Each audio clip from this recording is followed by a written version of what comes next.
대해서 설명을 하도록 하겠습니다. 여러분들이 회로 이론에서 학습한 바와 같이 복소 전력에서는 피상 전력, 그 다음에 유효 전력, 무효 전력, 그리고 역률이라는 이런 용어를 여러분들이 정의하고 학습한 바가 있습니다. 이번 시간에는 멀티심 소프트웨어 툴을 이용해서 이러한 복소 전력들을 학습하고 그리고 파워의 소모와 공급에 대한 정의를 하도록 하겠습니다.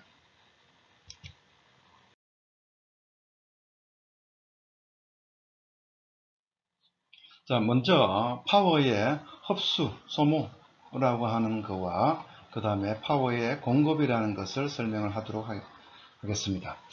자, 첫 번째 왼쪽의 그림의 A 그림을 보면 전압이 터미널 1, 2에 플러스 마이너스로 정의가 되어 있고 전류가 플러스 전압 단자로 전류가 흘러 들어가고 있습니다. 그래서 우리는 파워는 전압 곱하기 전류로 이렇게 정의를 하면 되겠습니다.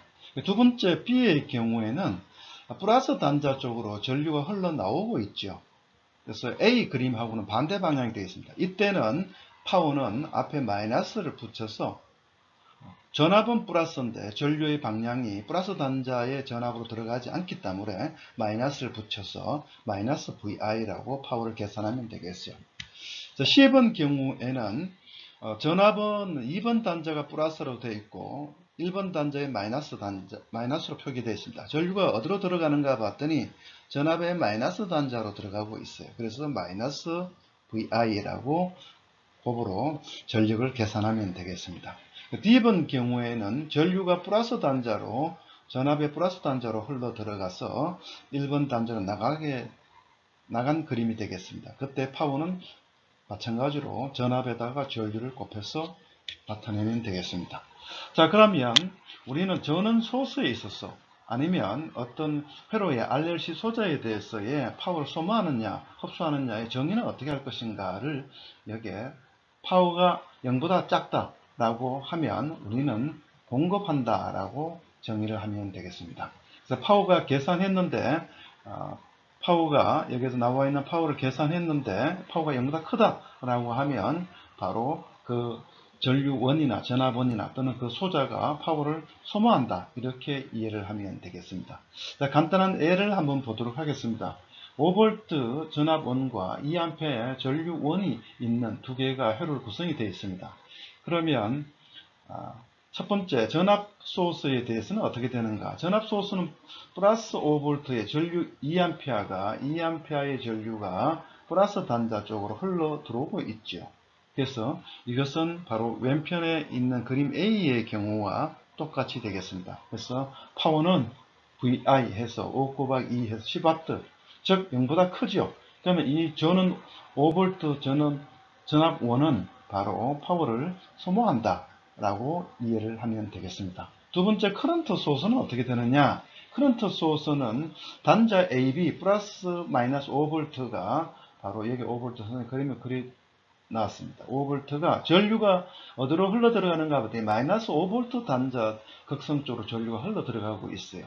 그래서 파워는 바로 마이너스를 붙여서 VI 해서 마이너스 10W가 됐습니다. 그래서 파워가 0보다 작기 때문에 얘는 바로 전류원은 바로 파워를 공급한다. 공급원으로서 역할을 한다. 이렇게 이해를 하면 되겠습니다. 자, 이제 첫 번째 문제에 우리가 한번 풀어보도록 하겠습니다. 그림 1에는 두 개의 전류원과 두 개의 전압원으로 구성된 회로가 되겠습니다. 그래서 각 전압원과 전류원에 파워가 소모하는지 공급하는지를 우리가 푸는 문제가 되겠습니다. 먼저 해석적인 솔루션을 한번 보도록 하겠습니다. 자, 첫 번째 IV2라고 하는 요 쪽으로, 즉 V2 전압원으로 내려오는 전류가 얼마나 되는가를 먼저 계산을 해보면 되겠습니다. 그래서 우리는 노드 B, 여기 B라고 하는 노드 B에서 KCL, 키르호프의 커런트 법칙은 어떤 노드에 흘러 들어오는 전류의 합은 그 노드를 떠나는 전류의 합과 같다. 그러니까 바로 IV2는 바로 2A가 된다는 것을 알 수 있죠. 그리고 A와 B, 노드 AB 사이에 전압은 어떻게 되는가 봤더니 바로 여기도 V1이 12V고 B점에서의 전압 온도 V2가 12V예요. 그러면 VAB의 전압은 바로 노드 A와 노드 B가 전압이 같기 때문에 V1 빼기 V2는 0이 된다. 그래서 0V예요. 자, 이제 파워를 각 소스에 대해서 한번 계산해 보죠. 첫 번째 V1는 1A가 여기 1A가 이렇게 흘러서 올라가고 있잖아요. 그래서 마이너스 단자로 들어가고 있어요. 그래서 여러분들은 마이너스 12W.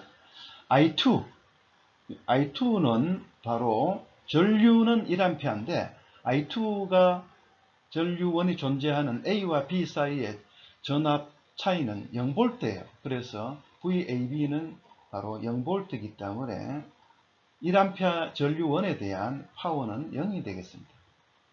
그 다음 PV2 즉 12V의 파워는 어떻게 되는가? 12V 쪽으로 들어오는 전류가 IV2가 되는데 이 IV2가 2A잖아요. 2A. 2A가 바로 플러스 단자로 V2의 플러스 단자로 들어가기 때문에 12V 곱하기 2A 해서 24W가 되겠어요.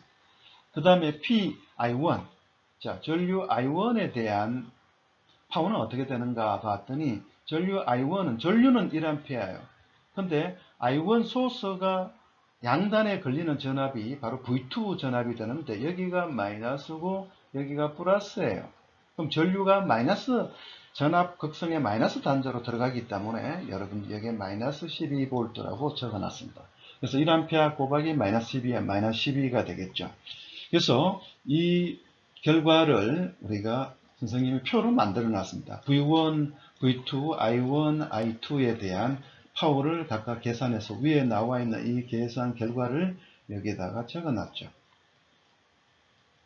그래서 판별은 어떻게 했냐? 소스에 파워를 흡수할 거냐 아니면 공급하느냐 했더니 첫 번째 보면 파워가 0보다 작기 때문에 공급한다. 이렇게 보면 플러스일 때는 소모, 마이너스일 때는 공급. 그러면 1A의 소스가 있는 I2는 어떻게 되느냐? I2는 앞에서 계산했던 0W가 되잖아요. 얘는 아무런 역할을 하지 않는다. 이렇게 보면 되겠어요. 그러면 어떤 회로의 전체의 파워의 전체 총합은 공급과 소모의 총합은 바로 0이 돼야 되겠죠. 그래서 전체 합을 다 해봤더니 0이 됐다라는 것이 증명이 됐습니다.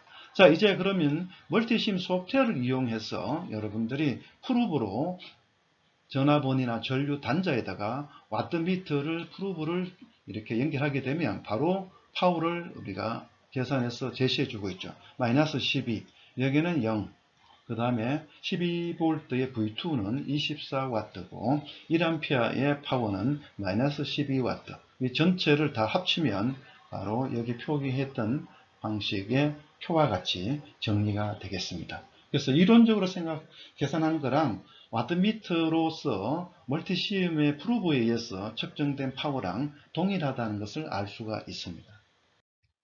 자, 두 번째 문제는 조금 달리해서 여기에 소스를 V3를 하나 더 추가하고 그리고 V1과 V2의 전압을 차이를 뒀습니다. 10V고 12V.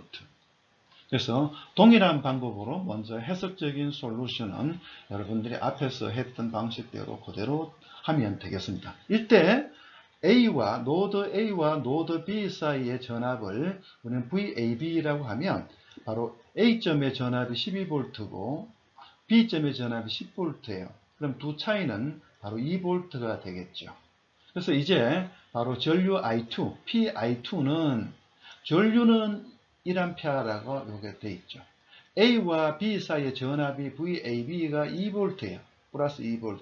그래서 2를 VAB가 2V를 곱해서 이제 2W가 됐습니다. 그래서 PI2는 파워의 PI2는 바로 2W가 돼서 0보다 크다라는 것이 여러분들이 알 수가 있겠습니다. 동일한 형태로 계산을 쭉 해주면 여러분 전체적으로 토탈 파워는 회로에서의 0이 됨을 알 수가 있습니다. 자, 마찬가지로 멀티심에 의해서 와트미터를 프로브를 여러분들이 여기다가 각 소자에다가 이렇게 연결해 주면 바로 런을 하면 바로 파워를 계산해 줍니다. 마이너스 12 2와트, 여기서 얘기했던 2와트랑 동일한 결과를 얻을 수가 있습니다. 그 다음에 V2 10V에 대한 것은 어떻게 되는가 봤더니 파워를 계산해 봤더니 여기 보면 마이너스 65 피크와트예요. 그래서 PV2는 어떻게 되는가 했더니 여기는 0와트가 되어 있죠. 그래서 피코와트라는 피코는 10의 마이너스 12성이잖아요. 그럼 거의 0와트라고 이렇게 보면 되겠습니다. 왜 그런가 봤더니 여러분들이 이제 IV2, 즉 V2 전압원으로 들어오는 전류가 IV2인데 IV2는 어떻게 되는가? 바로 킬오프의 커런트 법칙을 노드 B에 대해서 적용을 해보면 되겠어요. 자, 일로 흘러 들어오는 전류와 그 다음에 어떤 노드에 흘러 들어오는 전류는 그 노드를 떠나는 전류의 합과 같다, 이런 얘기잖아요. 그래서 계산해 보면 바로 흘러 들어오는 것이 이쪽으로 1A가 이쪽으로 흘러나가게 되니까 결국은 IV2로 내려오는 전류는 바로 0A가 된다, 이런 얘기입니다. 그래서 0A가 되니까 바로 PV2의 파워는 여러분들이 여기 0W가 되고, 이 0W가 바로 여러분들 여기 나와 있는 마이너스 65 피코와트, 그 0이 된다, 이렇게 보면 되겠어요.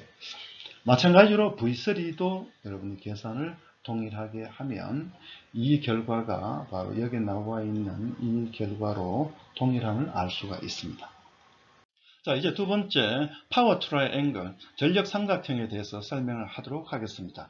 우리는 전력 삼각형에서는 바로 PA라고 하는 필상전력, apparent power라고 하고, 그 다음 PR은 유효전력이라고 하죠. PR. 그 다음 PX는 무효전력이라고 하는데, 자, effective power, reactive power가 바로 PX예요. 자, 이들을 우리는 복소전력이라 하고, 이때 PA는 바로 유효전력과 무효전력의 제곱을 해서 루트를 덮어씌운 값하고 동일해진다. 삼각형의 피타고라스 정리에 의해서 유효전력 제곱 더하기 무효전력 제곱은 바로 피상전력의 제곱과 같다. 그래서 역류는 어떻게 정리하느냐? 코사인 세타, 여기 나와 있는 세타는 바로 PA분의 PR이라고 정의하면 되겠습니다. 자, 물리적 의미는 뭔가 했더니 이 피상전력은 바로 소스에서 전압과 소스에 나오는 전류를 곱해서 나타내는 것을 피상전력이라 하고, 유효전력은 소스에서 공급된 전력이 그 회로의 저항에 의해서 소모되는 전력을 우리는 PR 유효전력이라고 정의하면 되겠습니다. 무효전력은 바로 그 회로에 구성하고 있는 커패시터나 리액터에 나오는 인덕터에 의해서 리액티브 성분에 의해서 소모되는 전력을 우리는 무효전력이라고 합니다. 자, 그래서 삼각형을 다시 이제 오른쪽에 두 가지의 그림을 나타냈습니다. 첫 번째, 인덕티브 로드다. 어떤 회로가 R하고 L로 구성이 되어 있는 회로라고 하면, 그래서 우리는 유도성 부하라고 하는데, 이때 복소 삼각형의 트라이앵글이 어떻게 되느냐? 바로 PA는 바로 PR하고 앞에 나와 있는 그림하고 동일한데, L이 바로 인덕터에 대한 리액티브에 대한 무효전력이 되겠습니다. 그래서 PA는 PR 플러스 JPXL로 이렇게 표시되고, 앵글은 바로 실수부에서 오른쪽으로 증가하는 방향으로 각도가 나타나게 되겠습니다. 자, 맨 오른쪽에 있는 용량성 부하에 대해서는 어떻게 된다? 캐패시티브에 대해서는 이때 PRPA가 있고, PXC는 캐패시티브의 리액턴스에 의해 생기는 무효전력이라고 생각하면 되겠습니다. 이때 세타는 실수축에 대해서 아래쪽으로 PA가 각도가 정의되겠습니다. 이때 PA는 PR-JPXC, 캐패시티브 로드에 의한 리액턴스의 무효전력이 되겠습니다. 자, 해석적인 솔루션은 어떻게 하느냐? 여러분들이 이와 같이 선생님이 정의를 해놨습니다.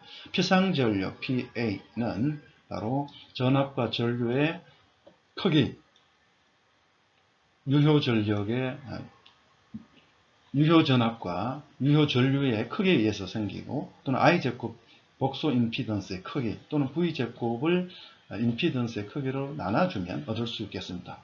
페이저 노테이션으로도 여러분들 표시가 가능한데, VI 하고 공액 복소수를 취해서 절대치를 취해주면, 이때 피상전력 PA의 단위는 볼트 암페어 VA라고 표시합니다. 단위가. 그 다음에 PR은 에버리지 파워 유효 전력이 되는데, VI 코사인 세타 또는 I제곱 R R분의 VR 제곱, 즉 저항 양단에 걸리는 전압이 되겠습니다. 페이저 노테이션은 어떻게 하느냐, VI의 공액 복소수를 취해서 실수부, 요 리얼이라고 하는 것은 실수부를 취해서 취해주면 되겠습니다. 자, 이때 와트라고 하는 단위는 와트라고 씁니다. 그 다음에 무효 전력은 PX라고 하고 VI 사인 세타 동일한 방법으로 쓰고, 그 다음에 X분의 VX 제곱, 요게 리액턴스 양단에 걸리는 전압의 제곱을 해주면 되겠습니다. 이미지너리 파트 VI 공액 복소수의 페이저 노테이션을 취한 값에 헛수부를 취해주면 바로 무효 전력이 됩니다. 무효 전력의 단위는 VAR, 바라고 이렇게 씁니다. 역률은 어떻게 정의하느냐, 코사인 세타라 하고, 얘는 바로 피상전력분의 유효전력 또는 임피던스의 크기분의 저항으로 표시하면 되겠습니다. 그리고 PA 제곱은 PR 제곱, 그 다음 PX 제곱하고 이렇게 정의가 되겠습니다. 자, 실제 이제 문제 3에서는 그림 3에서 보여준 회로에 대해서 우리가 파워 트라이앵글을 한번 구해보는 것이 되겠습니다. 자, 멀티심으로 회로를 구성을 여러 전업을 하고, 그 다음에 여기 나온 G1을 우리가 A 플러스 J1인데 3 플러스 J4옴이라고 임피던스를 우리가 연결했습니다.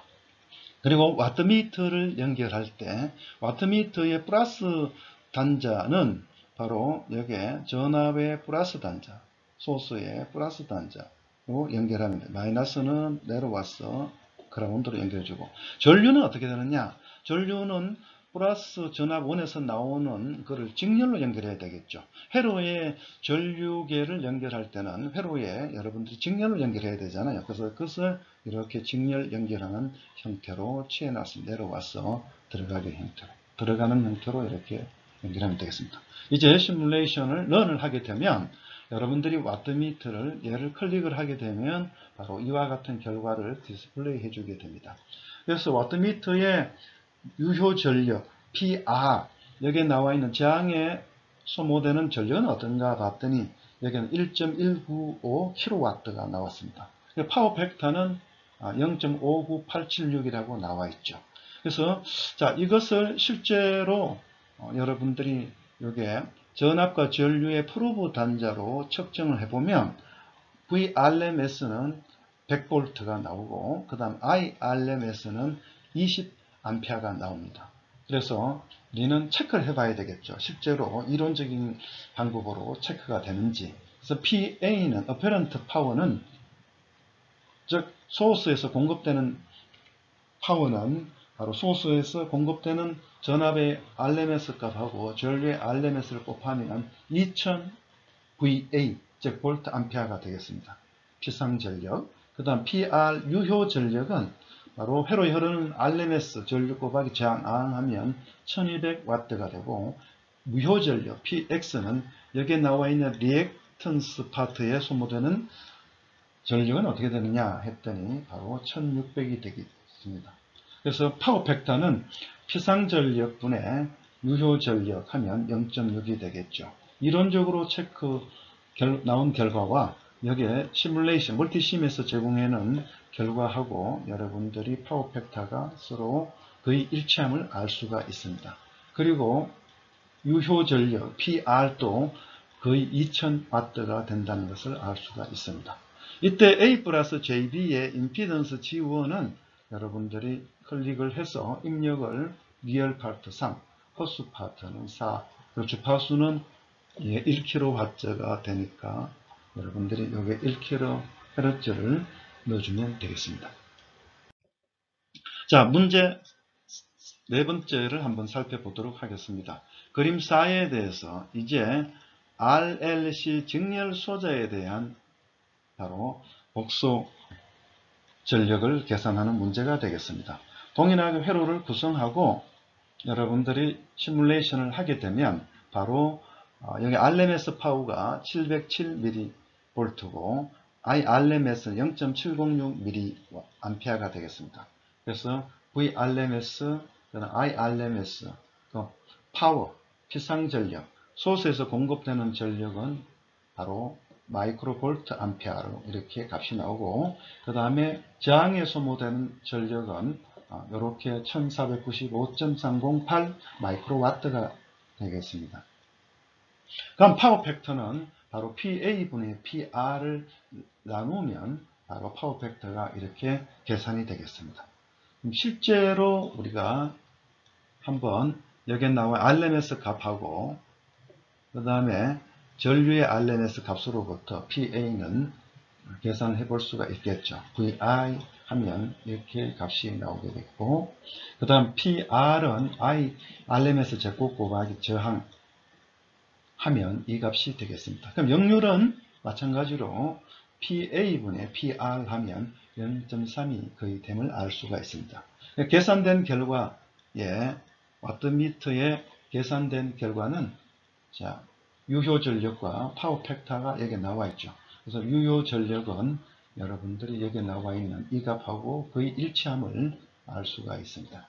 파워 팩터도 0.29939인데 거의 0.3이라는 것과 일치함을 알 수가 있겠습니다. 자, 이제 마지막으로 다섯 번째 문제를 한번 살펴보도록 하겠습니다. 그림 5에서 보인 바와 같이 RLC 병렬 소자가 되겠습니다. 그래서 RLC 병렬 소자를 구성하고 여기에 R2가 L1에 직렬로 0.01ohm을 달아놨습니다. 이게 달지 않으면 회로적으로 쇼트와 같은 형태의 에러가 나타나게 되겠습니다. 그래서 선생님이 여기에 직렬로 아주 작은 저항을 하나 달아서 그 문제를 해결해 놓은 상태가 되겠습니다. 자, 그래서 여러분들은 시뮬레이션을 멀티심을 사용해서 회로 구성과 프로브를 연결하게 되면, 그래서 저항 R1에 통과하는 전압과 전류를 계산하면 VRMS는 707mV고 IRMS는 23.6mA가 되겠습니다. 그러면 전압 소스에서 공급되는 바로 전류와 전압은 어떻게 되는가? 그래서 VRMS는 707mV, 1V의 피크 전압이니까 이것을 루트 2분의 1 하면 바로 707mV가 되겠죠. RMS 값으로 표현해 놨습니다. 전류는 어떻게 되니? 24.5mA가 되겠습니다. 그러면 이제 시뮬레이션 결과를 이제 곱을 한번 해보겠습니다. 필상 전력 PA는 소스에서 공급되는 전력이라고 정의를 했잖아요. 그래서 VRMS와 IRMS를 곱하면 17.3215mVA 되겠습니다. PR, 즉 회로의 저항 성분에 의해서 소모되는 전력을 우리는 유효 전력 PR이라고 한다. 그래서 IRMS 제곱 곱하기 저항하면 바로 이 값이 나오게 되겠습니다. 그러면 역률은 코사인 세타는 PA분의 PR이 되는데 0.965가 되겠습니다.